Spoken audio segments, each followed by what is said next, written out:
Welcome back to the New Indian Express's ThinkEdu Conclave 2021. Continuing the series of great sessions, we have some interesting and intriguing conversations lined up for you today as well. So stay tuned and enjoy. It is important to keep in touch with your roots, and mythologies help you stay rooted. We have two eminent authors who deal with just this, bringing the mythological treasures of India alive. Please welcome best-selling author Amish Tripathi, who has penned the Shiva trilogy and the Ramchandra series, among others. We also have with us Chitra Banerjee Divakaruni, an Indian-American author, poet, and the professor of writing at the University of Houston. She's the author of The Mistress of Spices and The Forest of Enchantment, among other novels and short stories. We also have Kaveri Bamzai, senior journalist and author, joining the conversation. I just want to take a moment to plug Chitra Banerjee Divakaruni's new book, which is, it's truly magnificent. It's The Last Queen. It's on Rani Jindal, and someone whom we ought to have known so much about, Amish. But somehow, it's one of those stories that's lost in time, lost to history. And I want to, of course, put that question to Chitra, but I want to come to you first, Amish, and ask you, why does this happen? So there is a problem in the way our history is written, which is why we need authors such as Chitra to revive interest, because our history was written by, at least our modern history, was written by colonial rulers. And regrettably, our establishment historians continued with that same approach. It is extremely unfortunate. So you find, I mean, this is relatively recent, Rani Jindal. I mean, this shouldn't have been a problem, but the way even the relatively recent history is shown, Nawab Wajid Ali Shah is defamed as per British, policies. Maharaja Dalip Singh is defamed again as per British policies, and very regrettably, our establishment historians have carried on this nonsensical approach. They're more loyal to the British Raj than to India, and this is reflected even in our medieval and ancient history. The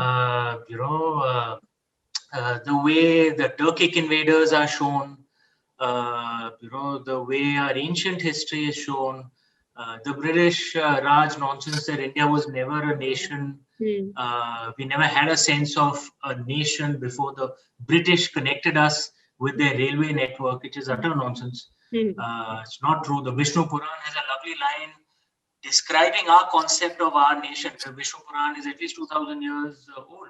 It describes the Indian subcontinent. Uttaram yat samudrasya himadras jaiva dakshinam varsham tada bharatam nama bharti yatra santati. These lines have been erased from our history books, which is why we need someone like Chitra. There's this wonderful line I'd heard once in Africa, that till the lions get their storytellers, the stories of the hunt will glorify the hunter. When the former hunters need to know that we lions have our own storytellers now, and we are not going to follow your nonsensical interpretations anymore. Amish, that's so lovely, because Chitra's book begins with Chinua Achebe, and the exact quotation, it's so lovely, Chitra, that he seems to have read your mind.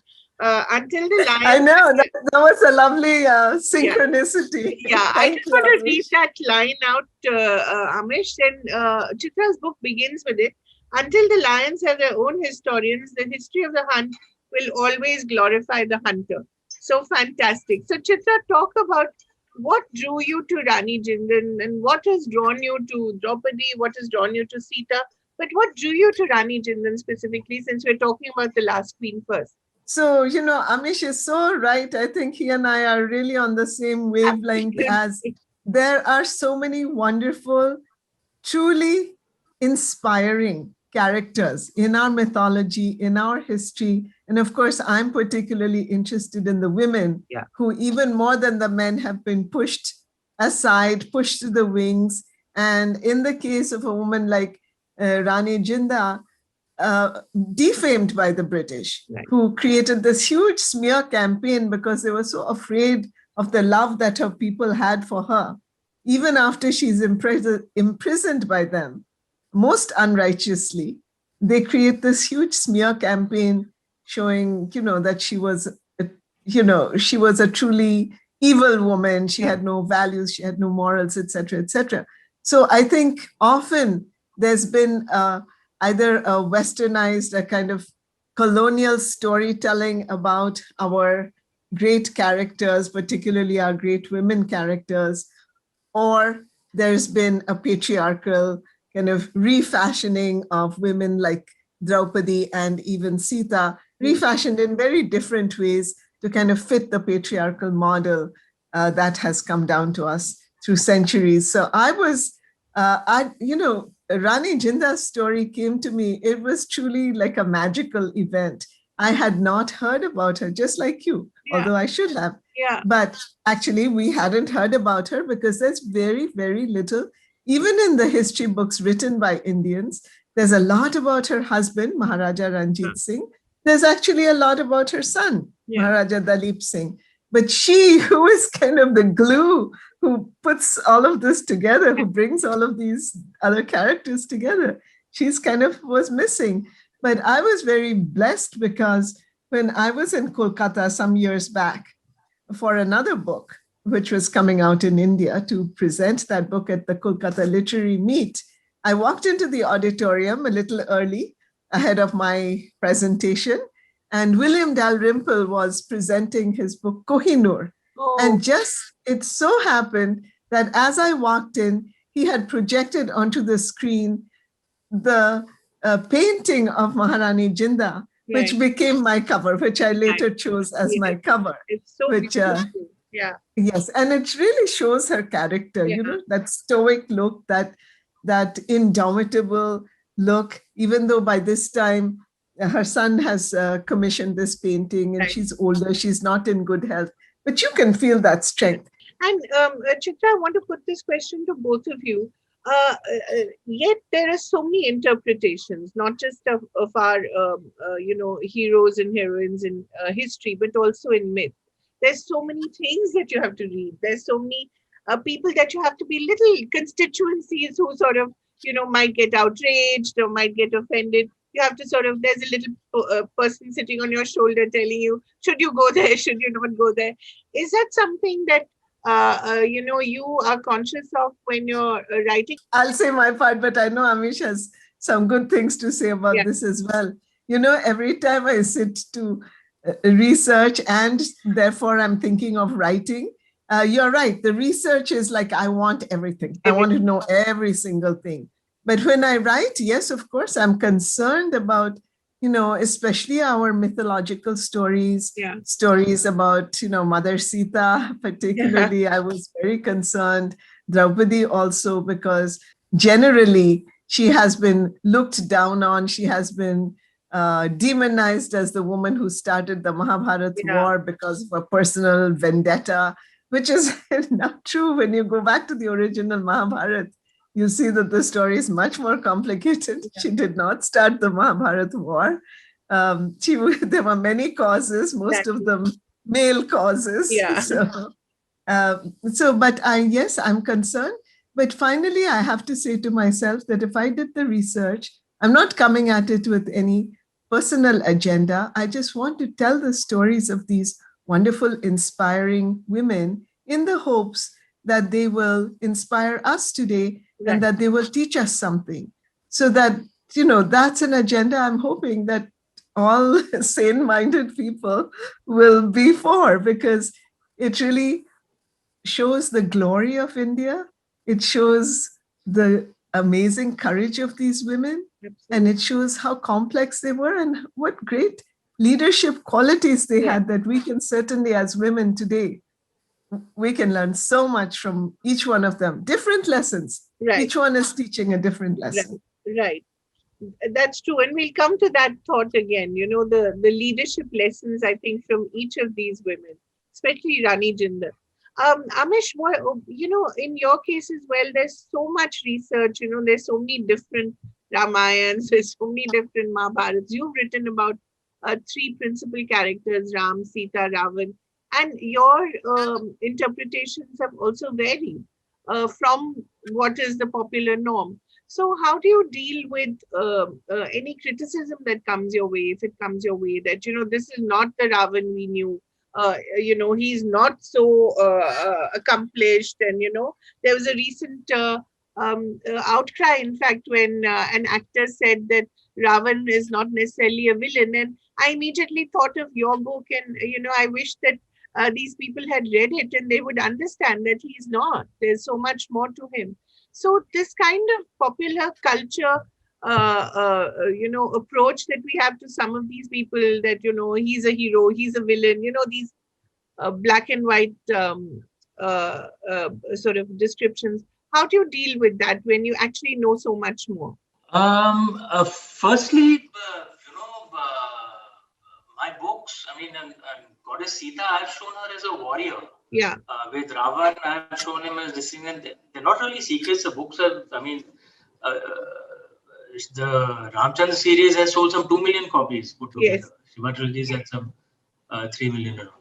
So a little more than 2 million, I think. So it's not really a secret, and I faced no controversy. Right. So I'm actually living proof of the example that Indians are willing to hear different points of view, different interpretations, and that is actually our core tradition.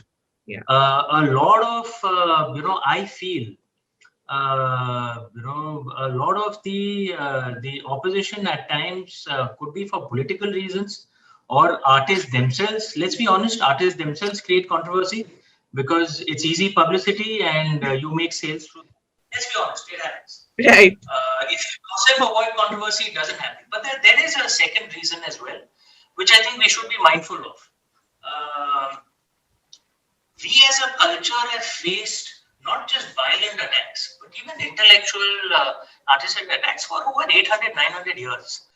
Repeat, our temples have been attacked, idols demolished, repeatedly told that our gods are false, and that we are debauched, we are decadent. We've been told that repeatedly. After so many centuries of colonial rule, first the Turks and then the Europeans, and we became free, things didn't change. Our elite, our English-speaking elite, continued that culture of denigration. Maybe it was a little more subtle as compared to the colonial rulers, but denigration of our culture, of our traditions.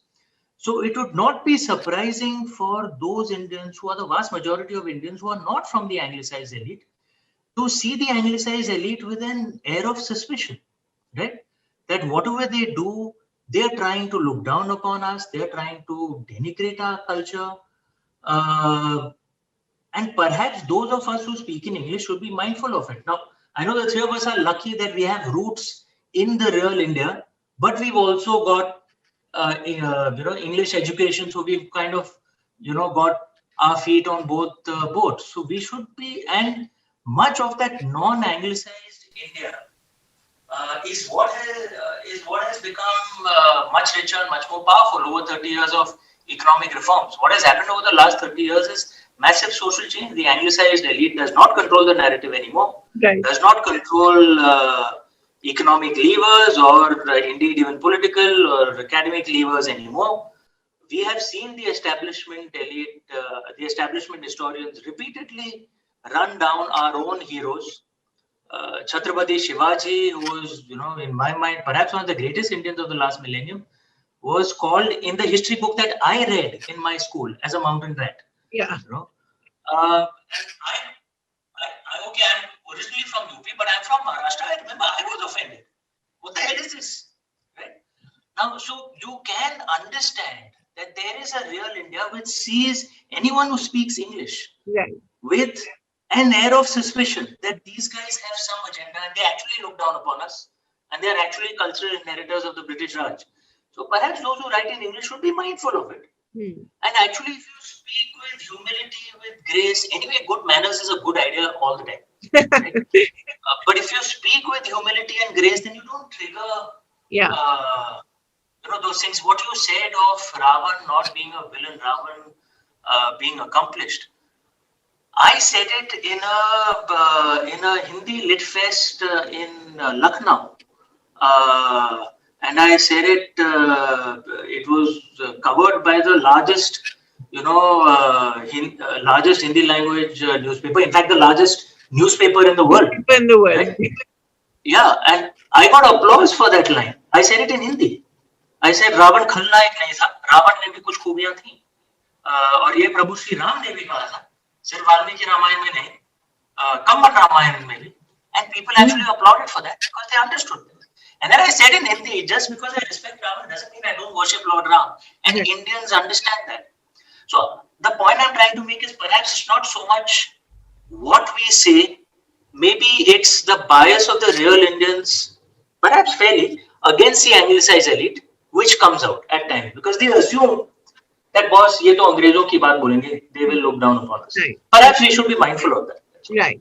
I think good point. Chitra, what do you say to that? Because no, I agree. I agree so much because I think one of the reasons that Forest of Enchantments, which is my novel where Mother Sita is telling her story, has been so successful, and I'm always thankful for that because you never know when a book comes out what people will think, is that while I'm glorifying Sita, I'm not putting Ram down. Right. And that is really important, especially for me as I'm telling women's stories, that to make a woman the central role, the central voice in a book is important, but it doesn't mean that you have to put down men. Right. Sita's glory doesn't depend on putting down anybody, Ravan or Ram or anyone. And in my book too, Ravan is a complex character and he has many good qualities. And in fact, the reason why he goes to abduct Sita is because he is avenging his own sister who has come to him and said, brother, I want justice. So we can see how our Indian tales, our ancient tales, were very complex. As Amish was saying, they're very nuanced. And it would be wrong to take one kind of, a one-sided interpretation that that plays up one character but downplays everybody else. And I've tried in all of my books to show the different sides of different characters. The same with Palace of Illusions. Draupadi is the center of the story, but I hope I've been able to show even like people on the Kaurava side, what were they thinking and why did they do what they did? And even someone like Duryodhan has a lot of courage. He has a lot of nobility.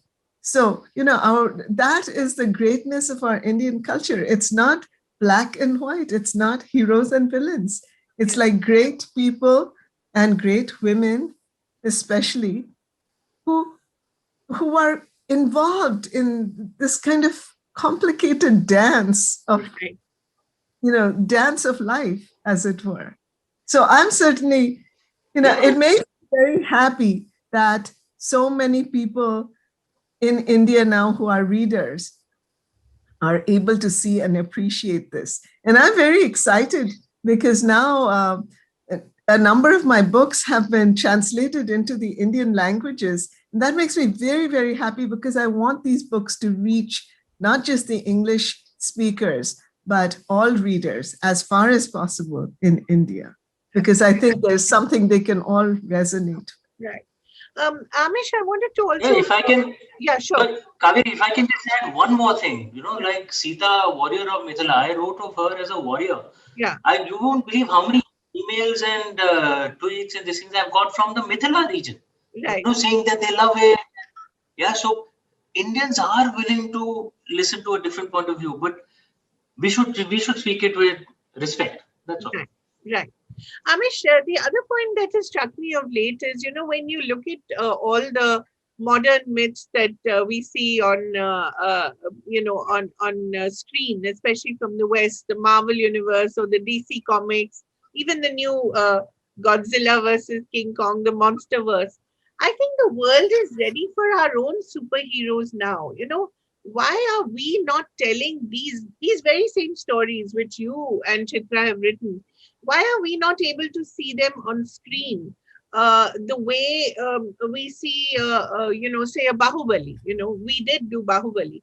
But, when I speak to filmmakers and actors, they tell me that I spoke to Ashutosh Gowarikar recently because I thought, Lagan, Swades, he's a man who knows what epics are all about. He said it'll take me at least 3 to 5 years just to read everything on the Mahabharata. Then only can I begin, Or Amir, for instance, Amir Khan has been talking about, a series on Mahabharata for the longest time. He's put down 18 books that he has to read even before he begins contemplating this. So, is there, when do you think we'll see something so spectacular, which I feel is something that we can do, We have so many of these heroes. Just from Mahabharata, for instance, we can do at least, I know how many series. When is that going to happen, Amish? I think it's a matter of time. Yeah. I agree with you that the market is there. Yeah. If you And a see the global Marvel, Yeah. if you see the Marvel universe, I genuinely believe that that many of the Westerners have actually turned pagan. Yeah. They just don't know it yet, right? The way, because actually the pagan approach, Hindus, or rather India, were the last surviving pagans. Most of them were wiped out, or most of them violently. But among the core of the pagan approach is, an acceptance of multiple truths, Yeah. shades of gray, no simplistic black and whites, various respect for women. This is like the traditional markers of the pagan approach. If you see the Marvel universe, you see they're popular. This thing. I mean, Captain America can be called the equivalent of Apollo Yeah. in the character and approach. Iron Man was the equivalent of Dionysus, and their interplay, it actually kind of echoes Greco-Roman, it's Thor as well, Thor of, Exactly. Right. so I think the market is there, but look, I'll tell you how it works. Because I've turned producer also with my latest book, Swedev, I'm producing it. Yeah. How it works in the movies and series space, anything on Rama and Mahabharata, or the traditional myths, is the budgets are massive. Massive. Okay. So it would be Bahubali times, 3 or 4. The risks are extremely high. Okay. And how it works in this space is you need a core market to justify the core budget. Then the profits you make on international markets, because you can't be sure international banega ki nahi banega. If you try to make a crossover film, you fall neither here nor there.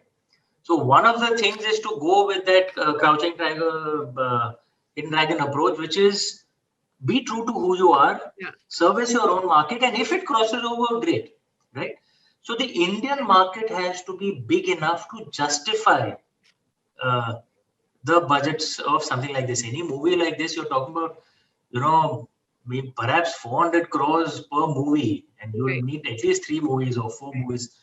That's a whole lot of money. That much money has never been invested in movies in India, even in a series, to be justified only by the Indian market, right? But it's a matter of time. It's a few years, because look, we don't have a shortage of population. Economic growth is happening. The kind of budgets we had, a 10 crore film was a massive budget, 15, 20 years ago. Today, easily you can make 100, 150 crores. So it's a matter of time. We will reach the place where India itself will justify these budgets.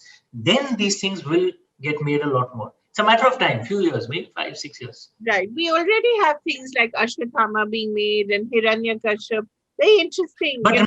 But remember, those are single movies. You can take a bet on a single movie. Yeah. But if you're committing to the story of Lord Shiva or Ramayana or Mahabharata, you're committing to 3, 4, 5 movies at least. That is too much commitment, to be fair.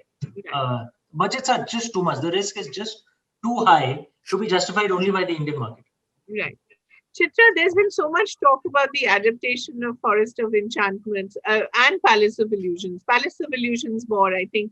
Draupadi excites a lot more interest, I think, because she's so much more complex, at least to me and to a lot of other people. She's very feisty, right? Yeah. She's very feisty. Mother Sita is feisty enough. I hope I've shown that in Forest of Enchantments. Yeah.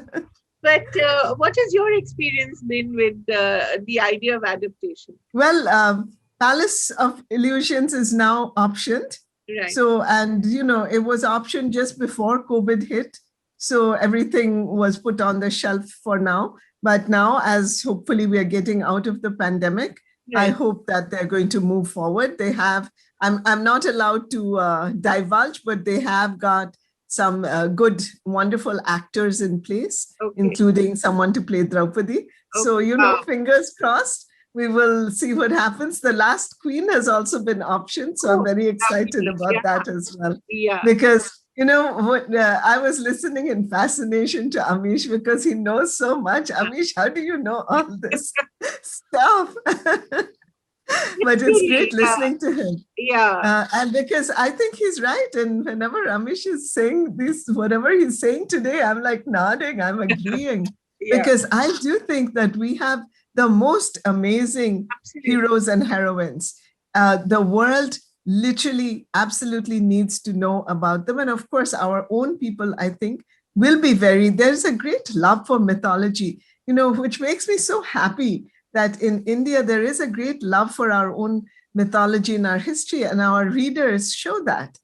So I think that that is a big way to go. Right. That should be, those films should be really focused on and given the budget, the interest, the loving care that really makes people realize or reminds people.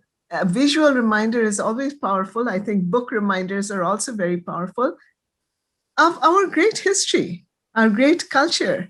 There's just a lot to be proud of, to learn from, and to bring into our everyday lives. Right. And that's really one of my major projects, is to inspire people with tales from our past, Right. our ever-living past. Exactly. Chitra, I wanted to ask you, when you were researching Rani Jinda, for instance, what were the when you looked at the available resources, the available research on her, were there any filters that you had to sort of apply in your mind that this could possibly have this bias, that could have that bias? So when you're researching it, a subject, do you have that sense that you have to sort of peel a layer before you get to the bottom? Oh, yes. And especially in the case of Rani Jinda, because so many of the sources were British. Right. There was a lot of peeling, unpeeling that I had to do. Because, they came from the point of view of, oh my goodness, this woman is big trouble. Right. How can we tell her story in a way that minimizes her, that takes away her glory, that throws not only a light of suspicion on her, but creates maybe some hatred and some disgust of her character. So, they just put out so many untrue stories about her having multiple lovers, even when Maharaja Ranjit Singh was alive, that even Maharaja Dalip Singh is not Maharaja Ranjit Singh's son because she was this, this profligate woman. I mean, and when you really begin to, so I had to do a lot of judging and evaluating of the sources. Right. How they say, consider the source. And I really had to do that. And, one of the things is Maharaja Ranjit Singh was an amazing, a very perceptive man. Yeah. He was not going to be fooled by something. If he says, Dalip Singh is my son, and he acknowledges him in open court, that is a fact to be taken much more seriously than what the British wrote and passed out all around India, especially all around Punjab. Or when Lady Logan, who becomes, Lord and Lady Logan become Dalip Singh's guardians.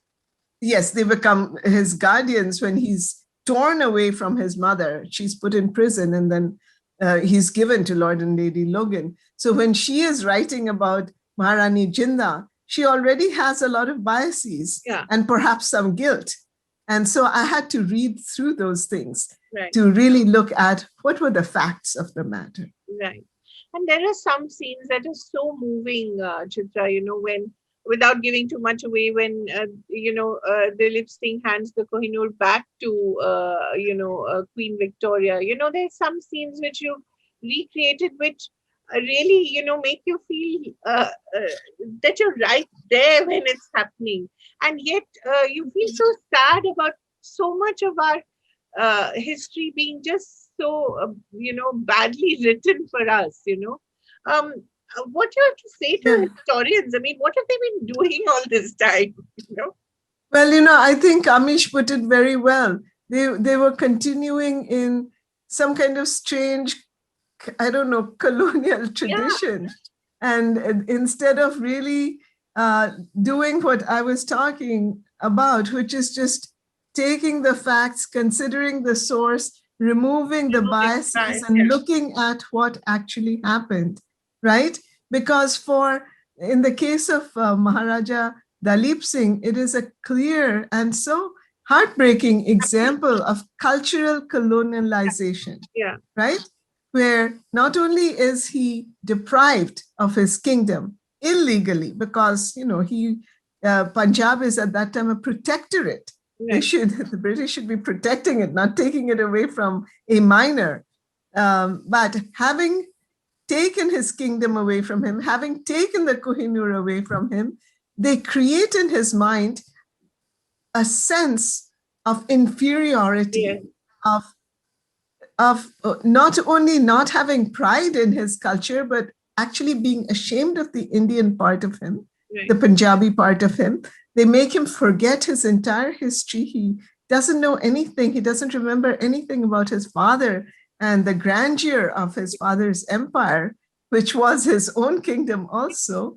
And he's made to look up at Queen Victoria, and he just worships Queen Victoria because she's kind to him, and she invites him over to his house where he plays with her children, carrying them on his back. When I read those things in the sources, it just broke my heart. And then I thought, how would his mother have felt, who all her life, she just fought and fought against the British in every way she knew.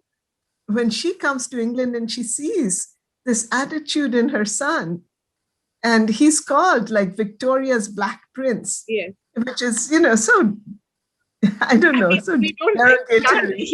You don't even know what to call it. It's beyond racism, Yes, right? So how would she have felt? So that becomes part of my novel, The Last Queen. And how, out of that terrible situation, is she going to find a victory? I think that is the most amazing thing about Maharani Jinda, how at the end of her life, she will have a moral victory over the British. Right. And even the way she was cremated, I mean, it took him a whole year to bring her back, and then he couldn't even go back to Punjab. That's right. And, that shows again the cruelty of the British Empire. And you think, all this while we have been taught to believe that they were very civilized and, they always observed the rule of law. They did not. They did not. Absolutely. Whenever it was not convenient for them, and whenever the law was not in their favor, they happily went away from it. And I don't know, perhaps this is the case of conquerors in many places, but it was certainly true of colonial rule. And you are right. It is very sad that even after she dies, and the last thing she says is to him, one of the last things she says is, please don't leave my body here. I cannot rest in the country of my enemy. Take me back to the country that I love. But even and it takes him, like you said, over a year. And even when he does manage to take her there, they're like, you can't go to Punjab. And she had said, please put my ashes with my husband's ashes, because, he was the great love of her life. And they wouldn't let Maharaja Dalip Singh do it. It's only much later when her granddaughter, and that's not in this novel, but her granddaughter, Sophia, is going to go and manage to do that. That's another lovely story. Yes. That's a novel by itself. Yes, Amish. Yeah.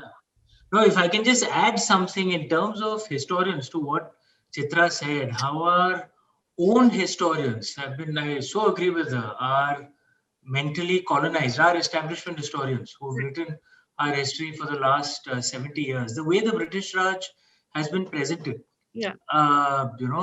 I genuinely believe the British Raj was essentially the Nazis with better PR. That's who they were. That doesn't mean that we have to hate.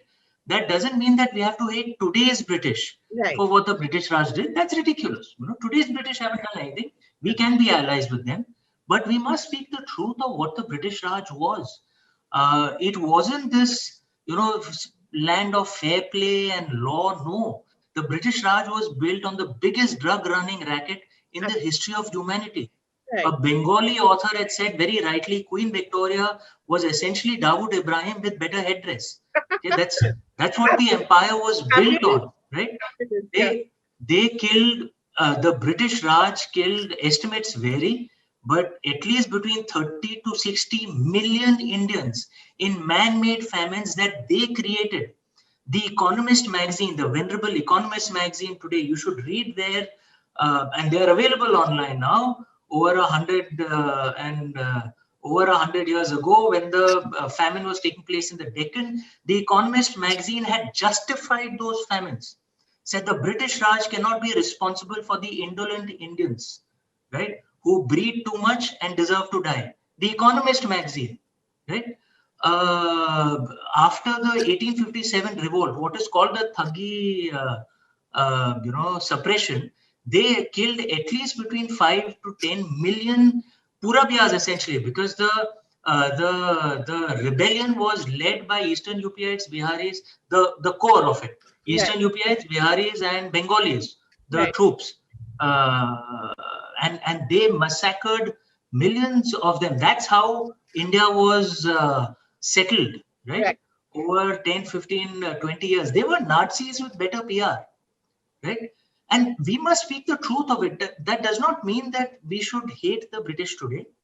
I am not suggesting, community vengeance, historical vengeance. Those are very dangerous concepts. But we must speak the truth. And it is an indictment of our establishment historians of the last 70 years that they haven't brought out these truths, that they actually believe that the British Raj was good for us. Right. Yeah, nonsense. Right. So, Amish, I mean, writers like you and Chitra are doing their part, but what do we need to change? Because we keep hearing of the new education policy, but it never quite, the textbooks are just tinkered with and, they go back to being what they were. How do we create this culture of revising our history without, as you said, necessarily saying that, all our invaders were evil and therefore their descendants are so, which is a ridiculous concept. But we still have to go back and look at our history. To speak the truth. Yeah, exactly.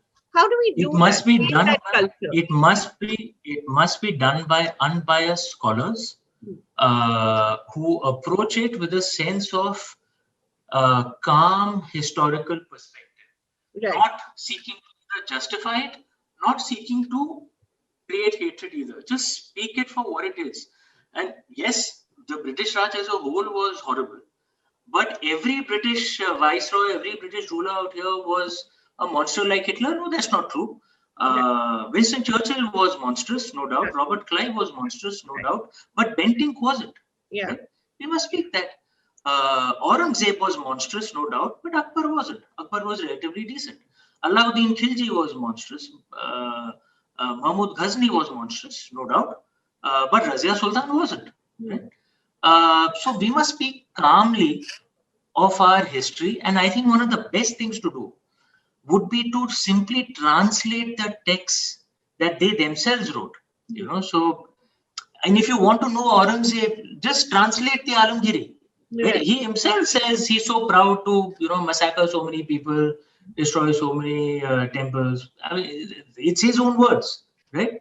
Or make popular the works of Robert Clive or Winston Churchill, who himself justified the Bengal famine, which he ordered, right? Where millions of people were killed. Right. Just make those available. Those texts are there. Texts from our own ancestors are also there. But realize once again that this should not preach hatred today. What the British Raj did has nothing to do with the British today.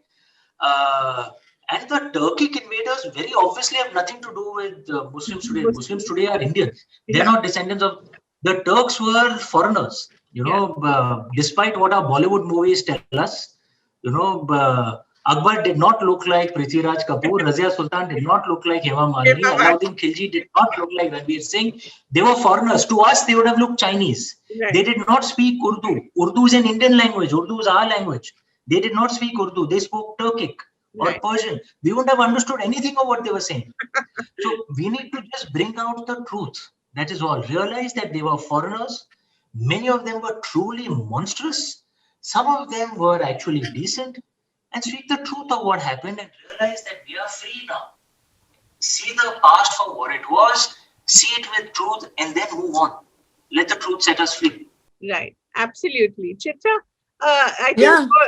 I wanted to add. Yeah. I wanted to add a little bit. I agree with Amish, and I think also it's important to really look at our history and look at the really inspiring people. Yeah. And because if we can, and to show, as Amish was saying, that they come from different communities, they belonged to different religions, they came at different times, there were men and women, and that we really do need to see what were their great achievements, because as Amish was saying, the 1857, which I would call the first war of independence, which the British gave terrible names to, including when I went to school, the books call it the Sipai Mutiny. Yeah. What? It was their war of independence, right? It was our first. And the way the British treated those vanquished soldiers, they shot them out of cannons. Yeah. They were like massacred in terrible, terrible, painful ways. We need to remember those things, because another important historical saying that I believe in is those who don't remember history are doomed to repeat it. Yeah. And if we don't learn the lessons of history, and Maharani Jinda's life, which I hope I've shown in The Last Queen, has a very important lesson for us. Why did the kingdom of Punjab, which was so strong, which really had such a great army, why did it fall? Yeah. It was because of inside treachery. People couldn't come together. Why is it that the British could go to kingdom after kingdom after kingdom, and each one of them falling? Only Maharaja Ranjit Singh sees it, and he tells Maharani Jinda, he says that, they turn people against each other. In each country, in each little kingdom, they have, or not little kingdom, big kingdoms, they have been able to turn people into traitors, infighting. And because the kingdoms could not come together, the British were able to, one by one, just conquer them, right? Using whatever underhand methods. So I think there's a great lesson there for India and for the US, which is that we have to come together. We have to forget our differences and come together as a country, come together as a nation. That is the great lesson of history. Otherwise, we become weakened and outside forces can take advantage of that. Absolutely. And what is the one lesson that Jinda's life sort of teaches you? The great lesson that I learned from her is she never gives up. Right. If she believes in something, she's going to follow it. And she never gives up, no matter how difficult things are. And I think we can all learn something from that, right? Sometimes it will seem like all of the forces of the world are against us. But if we believe in what we're doing, I think Maharani Jinda teaches us, we keep going. And if we can't win in one way, if we can't win outwardly, we can still win the moral victory, which she does. Right. Any last thoughts, Chitra and Amish, before we go to what has been a fascinating conversation? I think I want to end by saying that I am always so happy that people are enjoying these stories, these timeless stories. I think that I have to say I respect the audience of India, the readers of India so much, because they take these stories to their heart. I get so many letters, and I'm sure Amish gets even more, saying that I read this, I learned something about my culture that I didn't know, and it's now become a living part of me. I've learned so much from these characters. They have become my friends. They have become my inspiration. So that makes me so, so thankful and happy that, we have such a great reading public. And I hope that for them, there will be more and more stories of our past, which lives on in our books and in our hearts.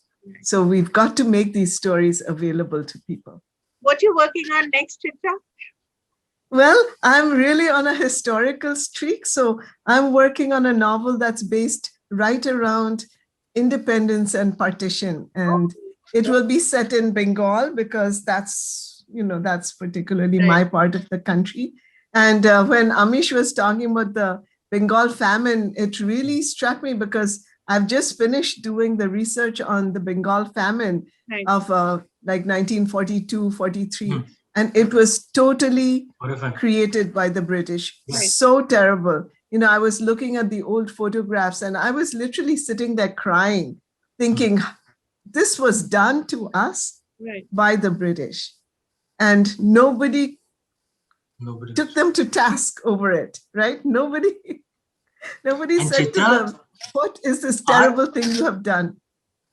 And our historians have airbrushed this out of history.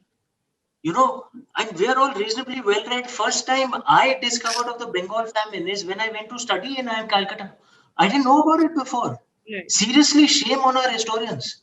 Over 3 million Indians were, and it was a famine ordered by Winston Churchill.